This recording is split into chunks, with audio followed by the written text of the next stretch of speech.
Storytelling helps us find our place in the world. All cultures have their stories, myths, and legends. Some are written to inspire or frighten, to explain things otherwise unexplainable, or simply to entertain. I touched on some of these aspects of mythology of the Earth in the first episode of Fenrayne Files. Along with the Seven Rivers, the people of Fenrayne have a wide variety of myths and legends that are widely regarded to be just that, myths and legends. The gods and heroes and their stories are cautionary tales and ideological stories rather than historical truth. People hold special places in their cultures, homes, and hearts for heroes like Yofer the Hutchin, or powerful creators like the architects and composers. Other popular stories focus on strong heroes, evil monsters, and the origin of magic. The stories of the architects are some of the oldest stories in Fenrayne. There are also some of the most contradictory. I've got 2 or 3 of those for you today, along with some other fables. You may have heard 1 or 2 of these before, either on the Otherplace or the previous version of the Fenrayne Files. But these versions have been updated, ever so slightly, to better fit the world as it is today. In the beginning, the Artificer was alone in the Otherplace. After time immeasurable and long loneliness, the Artificer decided they would make something. Drawing upon themselves, they created the 7 architects and the universe. The Artificer was no more, but lived on through the architects in the infinity of the universe. The sculptor shaped the universe and all the realms it contains. The timekeeper moved the clock ever forward. The mason built the worlds and their suns, their rocks and stones and their elements. The mariner filled the seas, lakes, and rivers, and created creatures to dwell in their depths. The seer filled the skies with air and clouds and created creatures to fly in their heights. The guardian raised the plants and forests and created creatures to graze in their fields. The child stayed home. The 6 thought the child was too naive to have a hand in creation. In the darkness, the child dreamt, and through their imagination, created magic. Things were good for a time. Animals roamed and changed and adapted to the world. There was peace. The trees and the mountains grew, the seas and rivers deepened and widened. After a time, the architects bored of each other and drifted to the corners of the universe. All except the Guardian. The Guardian did not want to leave the Earth alone. She had grown fond of walking its grassy plains and mossy woods and had a deep love for the beasts that roamed wild and free. But without the other architects around, the Guardian soon became lonely. She decided that it was time to create again. First, she created the humans, and she was happy with her creation. As humans slowly traversed the Earth, the Guardian, proud of her work, decided to create again. The Guardian created Helblings and Hutchin to occupy the small places of the Earth. The Guardian loved her creations and sought out the other architects to show them what she'd done. She visited the Timekeeper in the southern corner of the universe, and to her surprise found that the Timekeeper had also been creating again. He had made the Hylia and the Thayers. Like the Timekeeper, the Hylia were obsessed with the movements of the universe and dedicated their lengthy lives to its study. Also like their maker, the Thayers were strong and intelligent and learned the ways of nature and its elements. She then visited the Sculptor in the northern corner of the universe. The Sculptor had also been creating again. He showed her the Dvergar. Like the Sculptor, the Dvergar were masters of their crafts and built things both intricate and sturdy, seeing the machines of the future before they came to be. Then she visited the Mason in the eastern corner of the universe. In his gravelly corner, he had made the Stone Folk. Like the Mason, Stone Folk were patient and planning, taking their time to accomplish great things. Guardian then visited the Mariner in the western corner of the universe, and to her surprise, found that she had also been creating. These people were the Seeketh and the Woder. Like the Mariner, they loved the movement of the waters and followed their fates wherever they would take them. Finally, she visited the Seer in the heights of the universe. In their time apart, the Seer had created the Isyan.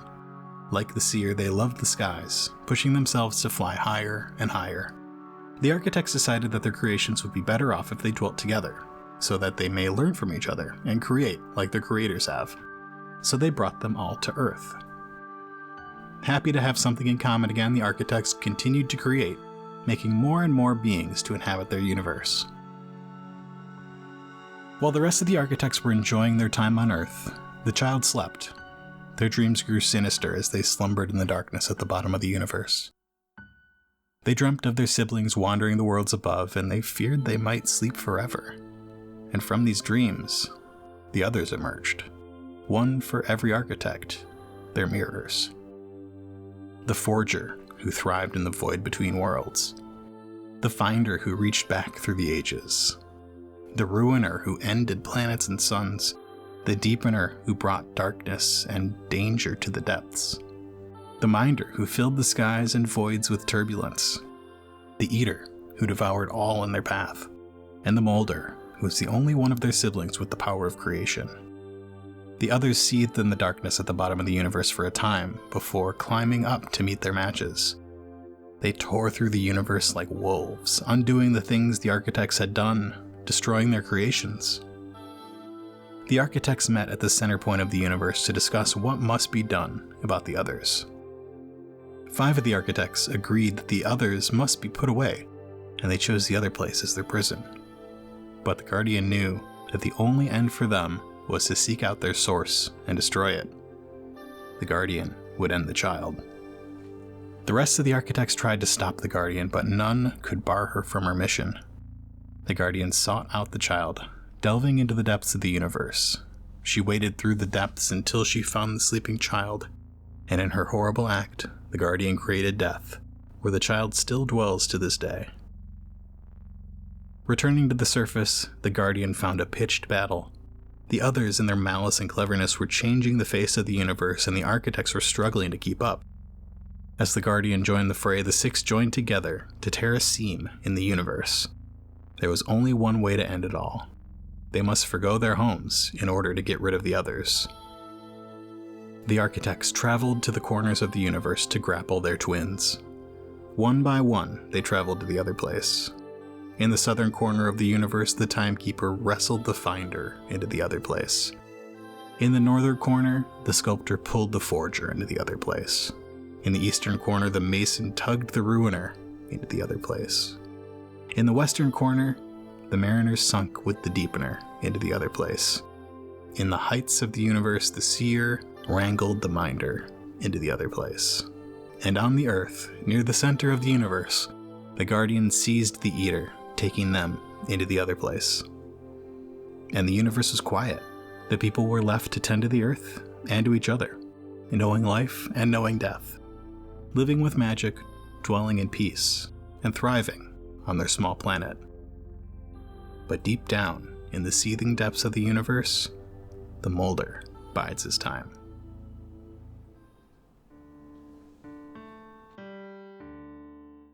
The Liar and the Spine. A long, long time ago, back when the Hutchin could fly and the stone folk were still rough, the East and the West stood at the crossroads of war. The East wanted resources that the West had, and the West wanted land that the East claimed was theirs. The countries brandished weapons, gathered soldiers from across the lands, mounted beasts, carts, and wagons, and prepared for the worst. The world was at a standstill, as if holding its breath, waiting to see what happened next. The leaders of both countries met on a hilltop in the center of the world, with their armies at their backs. Rain came down from a gray sky, gathered in the cracked earth, turning it to mud under the soldiers' feet, and the kings approached each other. The king of the West, in resplendent robes and garish armor, a huge decorated hammer in his hands. The king of the East, in the garments of his people, his sword and shield passed down from an earlier generation. They stood in silence for what seemed to be far too long. And suddenly, with a crash like thunder and a blinding light, a third person was on the hilltop. Their long hair and white cloaks shone in the air as the clouds parted above. His body was covered in silver armor, and he had a lyre in his hands. The 2 kings drew their weapons. The mason plucked a string, and the sound reverberated through the air, sending a tone across the would-be battlefield, knocking everyone backward, king and soldier alike. Then the earth rose up like a wave, crescendoing into jagged stone and white peaks. The waves of mountain pushed the armies away from each other, separating the west from the east. And when the dust had settled, a vast space had opened up between the 2 kingdoms, one with enough land for the west and enough resources for the east. These new mountains, the Spine, split the continent in half, forever separating the warring kingdoms, and in time, the land between grew to be its own countries, both born of the mountains, Hearth and Highreach. Orla and the Heartwood Tree. Long ago, a Durin named Orla was making the journey from Carniff to Longvale. This was in the infancy of the Fellowship of the Seven Rivers, and the roads could be dangerous, especially when traveling alone. Orla traveled along the road, traversing boundless rolling fields of grasses and wildflowers. During the day it was pleasant, but at night, when the dead were afoot, Orla felt exposed. Orla was not good at magic, and was not able to cast a spell of protection as she set camp for the night, so she kept her fire low to avoid being a beacon in the dark. But late that night, with gloom high in the sky above, Orla started from a fitful sleep to hear the clinking and grinding of dry bones stalking through the tall grass. Orla quickly threw a handful of dirt on her glowing embers, but it was too late. The dead had caught the stench of life and were hungry for it. Orla ran. The road was long and open. She could hear the crack of dry sinew and the snap of jaws behind her, and in the middle distance she spotted a welcome sight: the outstretched arms of trees. She outran the dead and flung herself into the patch of brambles, intending to climb the nearest oak and wait for the sun to rise. But when the copse opened up, she stood in a clearing. At its center was a familiar red bark of a heartwood tree, and in its center, a crack. Something glowed with an intense warmth inside it, and Orla knew she was meant to reach for it. But the sounds of the dead were closing in. Orla grabbed for the glow, feeling a small stone in her hand. Turning around, she saw the wide grins, the empty sockets, the strings of meat hanging off a bone. She held the amber stone out ahead of her, and warmth burst from her hand. The dead reeled back, some destroyed by the blast. The others saw that their target was no longer helpless, and made a hasty retreat. And then it was quiet. Looking down at the object she held, Orla saw a piece of amber, rough and raw with a crack down the center. She knew that the place she was in was safe. She slept at the base of the heartwood tree, and continued her journey the next morning, arriving safely at Longvale a few days later. How the Hutchin Lost Their Wings. A long, long time ago, near the beginning of time, when the first Hutchin took to the skies, one Hutchin named Yofer died. In his life, Yofer was wise beyond his years, a magician of great renown. He saved many lives, but he couldn't save his own. Yofer floated down the rivers for a time, remembering his life and regretting leaving it so early. As he reached the river Renin, he heard a splashing, the only noise he had heard up until that point, besides the trickle of water. Yofer sat up, looking around the gray, misty waters, and the splashing ceased. Then he heard a whisper in his ear. "I can take you back." "Who's there?" asked Yofer, seeing nobody else in the waters. "A friend," said the voice, repeating, "I can take you back." Yofer was skeptical. He may have died young, but he wasn't foolish. "Why would you do that?" he asked. "What's in it for you?" The silence was deafening. And then the response came. "I want to come with you, but I can't travel alone." This offer seemed too good to pass up, but too good to be true. There must be some sort of catch, thought Yofer. He kept his guard up, but agreed. Pins and needles raced across Yofer's back to his wings. He felt as if his skin was burning as his wings spread without his control, claws extending and slashing at the air, cutting it. Yofer could see the earth on the other side of the slash and moved toward it. He felt the creature trying to extend its control beyond his wings. He flew quickly. Yofer made his way through the crack in the air, back to the earth, and as soon as he got there, he gathered his magic, sending a spell behind him toward the creature, toward his wings. And he collapsed to the grass, alive and breathing. He couldn't feel the creature, but he couldn't feel his wings either. Looking over his shoulder, the magic, or the creature, had withered them, and they could no longer lift him into the air. Would you sacrifice a vital part of yourself? Something that made you you? Something that allowed you to soar into the sky and feel the freedom of the air in order to live longer than you were meant to? Yofru did. And that is how the Hutchin lost their wings. I hope you enjoyed this short journey into the world of Fenrayne. We'll see you next time for more about the world and the people in it. Have an idea for an episode? Tweet at us at Coruscant Night, or join our Discord to let us know. If you're interested in our world, be sure to check out the Otherplace podcast. Each season, we follow a new group of adventurers as they journey across Fenrayne, uncovering mysteries and trying to save the world from the encroaching darkness. You can find the Otherplace wherever you get your podcasts. And keep an eye out this Sunday for Tales from the Grey Library, a new Otherplace podcast where different groups travel around the world in one-shot adventures. Our first story is The Lost Lantern, which I'll play a little preview for in just a second. The Fenrayne Files is a production of Nightcast Creative. To learn more about us and the podcasts we make, visit nightcastcreative.com.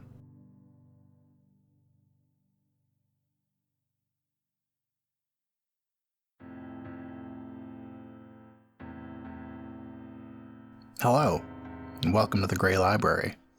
My name's Torin, and I've been collecting stories for a long time. I'm excited to share them with you.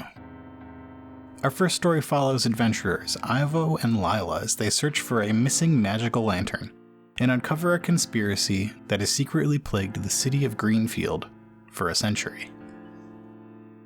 Jonathan Quincy Applegate was a fine man, upstanding citizen, and one of the founders of Greenfield.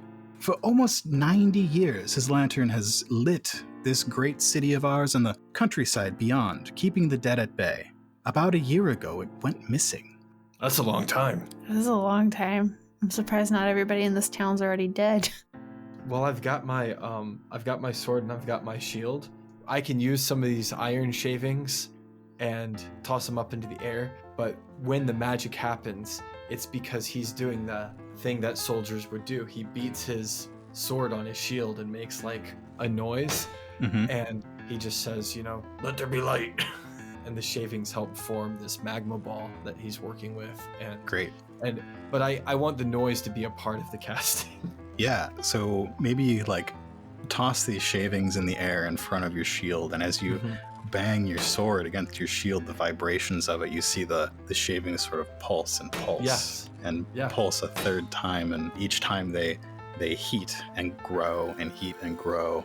And before in front of you have this ball of flaming metal and stone. Yep. And you send it up into the air. And hopefully it lights up the area. It does light up the area. It lights the area all around this statue, and you see the long shadows now of people working as they cast on the fog around you.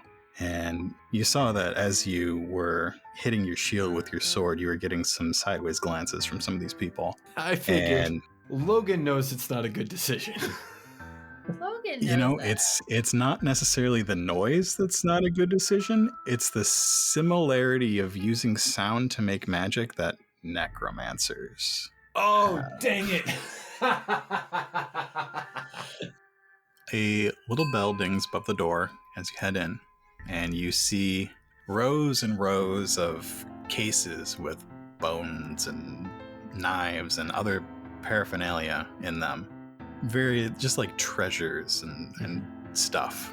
And there's a counter, and behind the counter is a Dvergar who looks like he is cleaning some sort of bone with a little brush. And he doesn't look up and says, "Welcome in, you two. Just let me know if there's something I can do for you. I've got all sorts of..." He looks up. Fenris. Lila. Fenris, how You are got you? some nerve coming back here. Well, I'm in desperate need for some information. And she's gonna put 5 coins on the counter for whatever. We're opening up with bribery. No. I do this is for last time. I'll take it as a down payment. The Grey Library's first story arc features Kyla and Logan, two of the voices behind the Battle Buddies podcast. Join us on the spring equinox for the first 2 episodes of The Lost Lantern.